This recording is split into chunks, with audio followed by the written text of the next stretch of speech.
and the other books of the Hindus.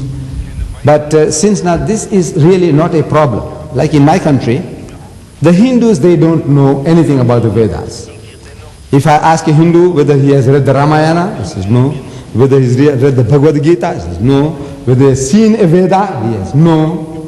So therefore, it is not profitable to waste time about a thing which the man knows nothing about. In other words, now we must teach him about the Vedas, and before we say, now look, in the Vedas there's such and such a thing. So therefore, I have not dealt with that aspect. Yeah, it was your question, yes. Therefore, I don't deal with that aspect simply because there is no need. That type of clientele is not there. Mr. D, that you have demonstrated that the early Christians were in the habit of either translating proper names or changing or Hellenizing or Latinizing proper names. Like you have demonstrated, they have translated, or changed the proper name Jesus, Esau into Jesus, and Cephas into Peter. So I think probably it would be very useful, for the other people, if you could touch. We can assume, you have demonstrated actually that in English, only in English, in the various versions of the Bible, you have three names, three translations of the person who is spoken of in the verse of John which you have read. One is advocate, one is comforter, and the other one is a counselor. And in my knowledge, in my reading of some comparative religion, I know that the Greek word is parakletos. I have also read in some Islamic literature, or some Muslim scholars assume that the original word, which I also assume, the Greek word parakletos, which must have been translated either from Aramaic or Hebrew, that in turn it has been either distorted or deliberately changed by the early Christians, so that they would preclude any prophecies after Jesus. Could you possibly elaborate a little bit on the word parakletos? Because I have read that it was supposed to be parakletos, which means the praised one. Could you please elaborate for the benefit of those people who have something to say about this? Yes. Thank you. Yes. Yeah, in the current Greek scriptures, the word there is parakletos. Parakletos, which means comforter. It can be translated advocate, it can be translated counselor. But in classical Greek there is no such word as parakletos. The classical Greek is perikletos, and perikletos means the exact translation of Muhammad, the praised one. So this is what our scholars say, that the word ought to be perikletos and not parakletos. And it is perikletos is an exact translation. Muhammad, the praised one, perikletos meaning the praised one. I hope that clarifies your question, yes. Bismillah ar-Rahman ar-Rahim. I will seek your indulgence to ask a small... A little louder so people can hear. There is a small point which I wanted a clarification on and an elaboration upon. During my study of this subject which you had taken up, had come across two particular predictions which I vaguely remember now, which you can elaborate upon because of your intense and extensive knowledge of the Bible and the Old Testament.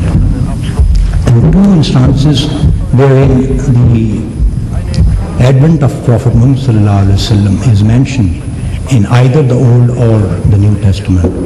One is the geographical location in Faran, which is mentioned in the Bible, in the Testament. And the other is a mention of 7 thunders, which I read in a commentary, refers to the 7 verses of Surah Fatiha. Now, if you kindly, if I recollect these two instances correctly, if you could kindly elaborate upon these two instances. Thank you. I think I remember saying at the outset that there are numerous prophecies in the Bible. There is a mention about 10,000 saints. There is about Kedar, which is Arabia, tribes of the Quraysh, and so on. There are numerous prophecies in the Bible as it exists regarding Islam and regarding the Holy Prophet Muhammad. But I believe that it is not profitable to generalize like that. To say, oh, they are numerous, and I say, it's this one, and that one, and that one, and that one. You give one, you give two, and you prove your case. This says, now let us reason about this now. Does this convince you? It fits Muhammad like a glove. Where is your candidate? In the book of Deuteronomy, we have another. I have written a book on the subject. The whole book is based on that one verse from the book of Deuteronomy. But we never dealt with it at all tonight. What for? That itself calls for an hour's lecture. So this one an hour, that one an hour, another 3 hours, 4 hours, 5 hours, just talking about prophecies. I'll make you drunk with knowledge. You see, it's not profitable that way. Rather, take one thing, prove your case. Take one thing. When I take this subject, Deuteronomy 18:18, it says that I will raise them up a prophet from among the brethren, like unto thee, and I will put my words in his mouth, and he shall speak unto them all that I shall command him. The same thing in Arabic. أقيموا لهم نبيا من وسط إخوتهم مثلك وأجعل كلامي في فمه فيكلمهم بكل ما أوصيه به ويكون أن الإنسان الذي لا يسمع لكلامي يتكلم به باسمي أنا أطالبه. In Hebrew, Navi Akim Lahim Mikarir. So look, if you deal with that, then you deal with that. If you deal with this, you deal with that. But you start generalizing, you say, this one too, and that one too. The guy says, no man, this is too far-fetched. Everything is too far-fetched. So you make one claim, state your claim. You got this, then he says, now look at this one. He says, yes, that's proved your point there. And said, look at this one, and we prove our point, but you won't need all that. If there is a sincere person, sincere at heart, you proved your one case, he wants to know further, what did he teach? Let me see. What does the book say? And Allah will open his eyes. But if the person doesn't want to, you're wasting time. You give 100 prophecies, 1,000 prophecies.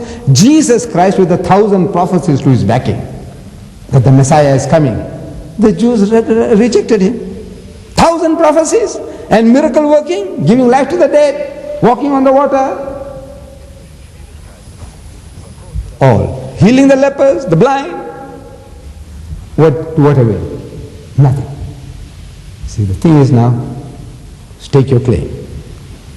Make a point, prove it. And now let's see the reaction. Where does the man want to go from here? And if it need be, he says, look, there is a book called Muhammed in the Bible, actually, by Kaldani. Abdul Ahad Kaldani. He was a Syrian priest who had become Muslim. Fantastic. Very concentrated. It needs people like my brother who was here. You must read that, digest that, and start sharing with ordinary people. You see, it's concentrated work. Muhammad in the Bible by Kaldani. And you can deliver a dozen lectures from there on this subject of Bible prophecy. But to me, I feel that one thing at a time. Prove your case. Whatever it is, prove your case. More profitable than a dozen suggestions. So this is mine, that is mine, that is mine, everything belongs to me. They say, no. You just put your claim and say, look, this clause here refers to me.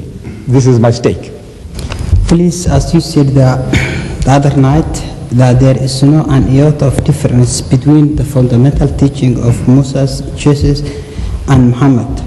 But we all know now that there is a fundamental difference between the three mentioned religions. Would you please tell us when, where, and how this difference occurred? Thank you.